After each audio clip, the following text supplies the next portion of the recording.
Hello. So, yeah, today's Sunday. It was a really weird day. I was super tired today, and we went away for like a night, um, just to like celebrate Melinda's birthday for real, and just get a chance to like just get away, I guess. And so this morning I was like all, um,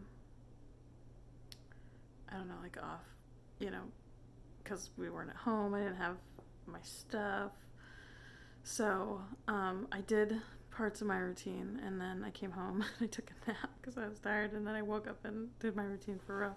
So it's a little bit late, but I still did it. And yeah, I definitely realized how much I missed it today when I didn't get to wake up and do it. So um, yeah, I'm gonna have to analyze and think about why that is. But so today's reading was um, about different kinds of people and um, like how to look at them positively, look at people positively no matter what. And basically, um, Thich Nhat Hanh explored like four different types of people we might encounter. And well, five different types of people we might encounter.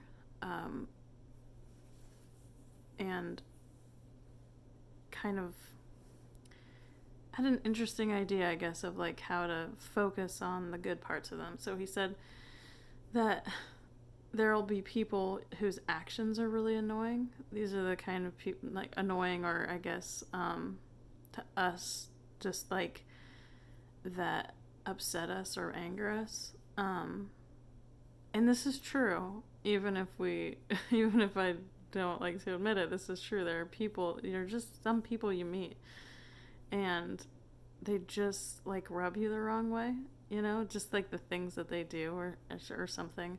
He gave an example of somebody who would, was like a monk who would make clothes out of like old, like thrown away cloth, and sometime it would be like gross, like really gross, and he would still bring it back to the place where they lived, and he would clean it and wash it and then sew it onto his robes.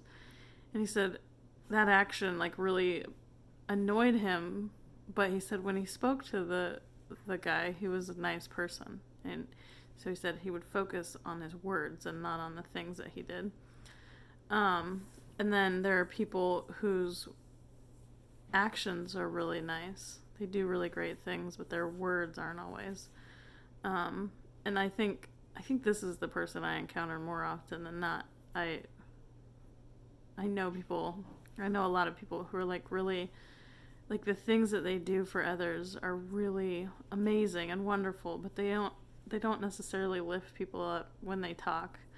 And they say things that are like I don't know, just out there, or like that aren't very nice, I guess, is a good way to put it. So with those people, focus on those things that they do that are good, their actions. And then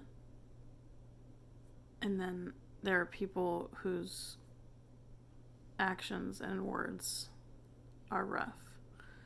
But there's still like their core is still wholesome. Like people who, I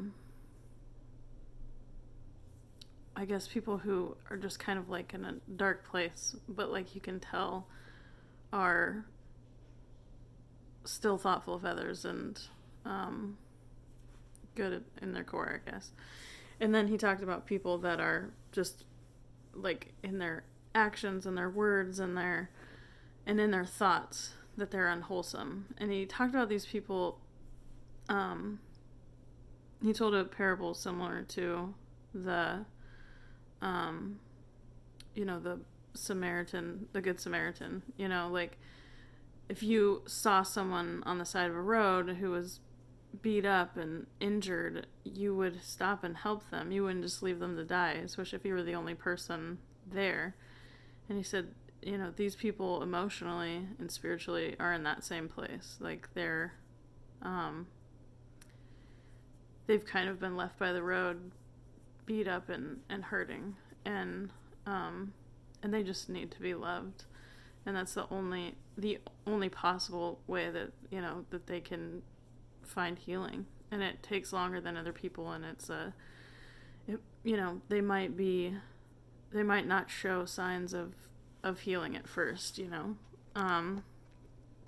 like for a long time even.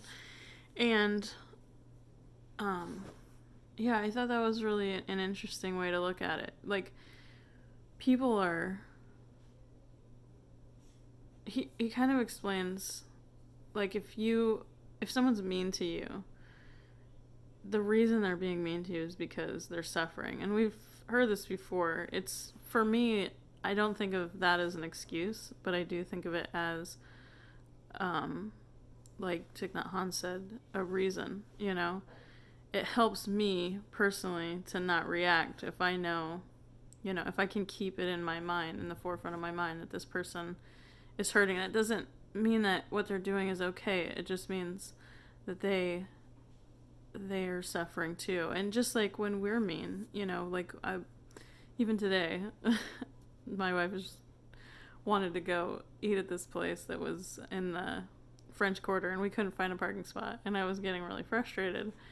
And I was a brat about it because I was hungry, and that's not an excuse. But I was suffering because I was like, it's like 1 o'clock or late. It was late. I don't know what time it was. And we still haven't eaten, and like we're trying to park, and it's hot, and we're gonna walk all this way, and we're gonna pay all this money, and I was just being a brat. But like, she was able to like realize, like, okay, you're just frustrated, and I'm frustrated. We're both frustrated, and like, we just have to go find some place to eat, and then we'll be okay. And that's exactly what happened. We just kind of made our way through it. So yeah, and then the fifth kind of person that Thich Nhat Hanh talks about is the kind of, he puts it as the opposite of that person, that the person whose actions and words and thoughts are all wholesome, and they're all good, and they don't annoy us, and they fill us up in all three of those categories. And he said, this is the kind of person that you want to arrange your life to make time for. Like, make sure that you spend time with this person, because they're gonna fill you up, and they're gonna be the ones that help you to manage your time with other people. And it was a really good reminder that that I need to shift my life to spend time with people that really fill me up, which is already something I've sort of been feeling lately anyway. So yeah, and I think that was kind of the gist of today. So, short video, but a lot to think about. All right, I hope you have a good day. Love you.